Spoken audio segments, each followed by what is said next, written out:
Prasad sir నమస్కారం. నమస్కారం. Sir ఇప్పుడు పాన్ ఇండియా సినిమా అనేది ట్రెండ్ అయిపోయింది మనలో. హ్మ్. అసలు ఈ పాన్ ఇండియా సినిమా వల్ల లాభాలు ఏమున్నాయి, నష్టాలు ఏమున్నాయి? పాన్ ఇండియా సినిమా మనం ప్రపంచవ్యాప్తంగా మన తెలుగు సినిమా ఇండస్ట్రీ ఖ్యాతి పొందడం చాలా మంచి పరిణామం. హ్మ్. ఎందుకంటే ఒక తెలుగు అనే భాష ఉంది. ఆ భాషలో మంచి సినిమాలు తీస్తున్నారు. మంచి కథావస్తు అందిస్తున్నారు. మంచి సాంకేతిక నిపుణులు ఉన్నారు. మంచి రచయితలు, దర్శకులు, నటీనటులు అందరూ ఉన్నారని ప్రపంచవ్యాప్తంగా తెలియడం ఒక విధంగా మంచిదే. అవును. వ్యాపార పరంగా కూడా మంచి లాభదాయకమైనది. ఓకే. అయితే ఒక మంచి ఏదన్నా జరిగిందనుకో దాని వెనక చెడు కూడా ఉంటది. ఓకే. ఇప్పుడు పాన్ ఇండియా సినిమా అనంటే ఒక సినిమాను మన మన భాషలో తెలుగు భాషలో రూపొందించి దీన్ని మన దేశంలో ఉండే ప్రధానమైన భాషలు తమిళ్ గానీ, కన్నడ గానీ, మలయాళం గానీ, మరాఠీ గానీ ఇట్లా ఒక్కొక్క భాషలో మనం ఏం చేస్తున్నాం మనమే డబ్ చేస్తున్నాం. అవును. వేరే వాళ్ళకి ఇవ్వడం లేదు. హ్మ్. ఏదైతే నిర్మాత ఒక సినిమా తీశాడో పాన్ ఇండియా సినిమా అతనే డబ్ చేస్తున్నాడు. అన్ని భాషల్లో దేశవ్యాప్తంగా రిలీజ్ చేస్తున్నాడు. అవును. ఇది సినిమా ఆడిందనుకో మంచి సోర్స్. ఇది బాహుబలితో రాజమౌళి స్టార్ట్ చేశాడు. ఓకే. వాళ్ళు విజయవంతమయ్యారు. తర్వాత సలార్, దాని తర్వాత పుష్ప 2, మళ్ళీ తర్వాత మధ్యలో త్రిబుల్ ఆర్, హ్మ్. ఇవన్నీ పుష్ప 1, పుష్ప 2 బాగానే ఉంది. కానీ ఇక్కడ స్థానికంగా చూసుకుంటే మన తెలుగు సినిమా ఇండస్ట్రీలో చాలా నష్టాలు జరుగుతున్నాయి. హ్మ్. అవి ఏంటంటే చిన్న సినిమా అనేది అసలు దాన్ని రూపు లేకుండా వెళ్ళిపోతుంది. ఓకే. మెయిన్ ఎందుకు ఒక ఇప్పుడు మనం పెద్ద క్వాలిటీతో తీస్తున్నాం సినిమా. త్రిబుల్ ఆర్ సినిమా అంటే పెద్ద క్వాలిటీతో తీస్తున్నాం. సాంకేతిక పరంగా కానీ అన్ని విధాలుగా. హ్మ్. ఆ క్వాలిటీలో చిన్న సినిమా కనీసం ఒక 50% అన్న ఉండాలి కదా. అవును. ఉండాలంటే ఎక్స్పెన్సివ్. ఇప్పుడు చిన్న సినిమా అంటే అప్పుడు ₹1,00,00,000, 1,50,00,000, 2,00,00,000 ఉండేది. ఇప్పుడు 10-15 కోట్లు చిన్న సినిమా అనే దానికి కూడా 15 కోట్లు కావాలి. అవును. ఎందుకు ఆర్టిస్టులు కానీ, టెక్నీషియన్స్ కానీ అన్నీ పెరిగినాయి, రేట్లు పెరిగినాయి. హ్మ్. మరి 15 కోట్లు పెట్టేది చిన్న సినిమా ఎట్టవుతుంది? అవును. నిర్మాత అంతా ఎక్కడి నుంచి తీస్తాడు? హ్మ్.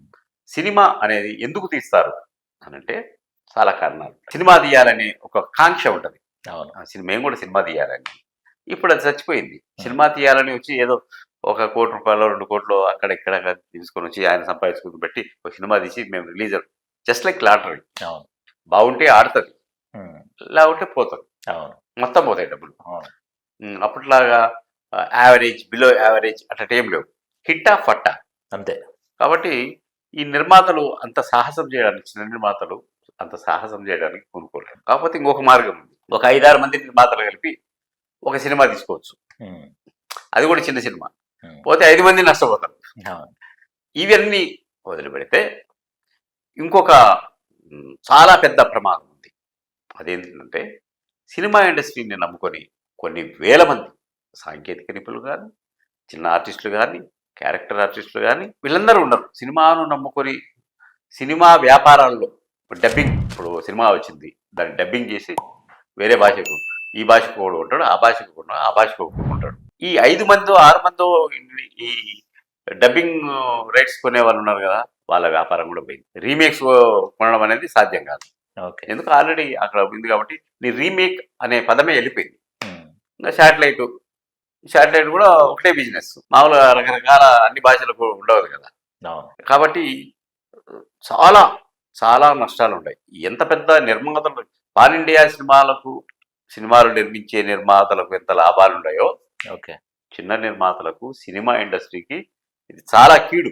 ఓకే. అంటే కొత్త మార్గం ఏదైనా కనుక్కోవాలి ఈ ఈ ఖాళీని పూరించడానికి.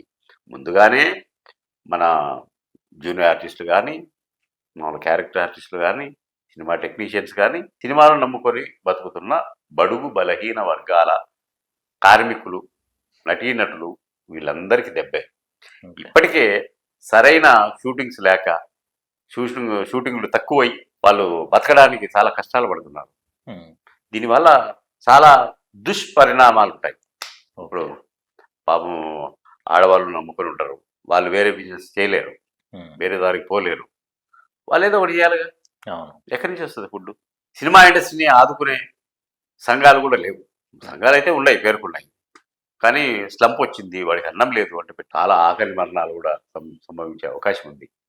కాబట్టి మనం మన మన పరిశ్రమ తరపున మనము పాన్ ఇండియా సినిమా విజయవంతమైందని ఆనందపడాలనో, లేకుంటే చిన్ని సినిమా ఇక్కడ సమూలంగా నాశనం అయిపోతుందని బాధపడాలనో తెలియని ఒక పరిస్థితి ఉంది ఇప్పుడు. Okay sir. Okay, thank you sir. మంచిది.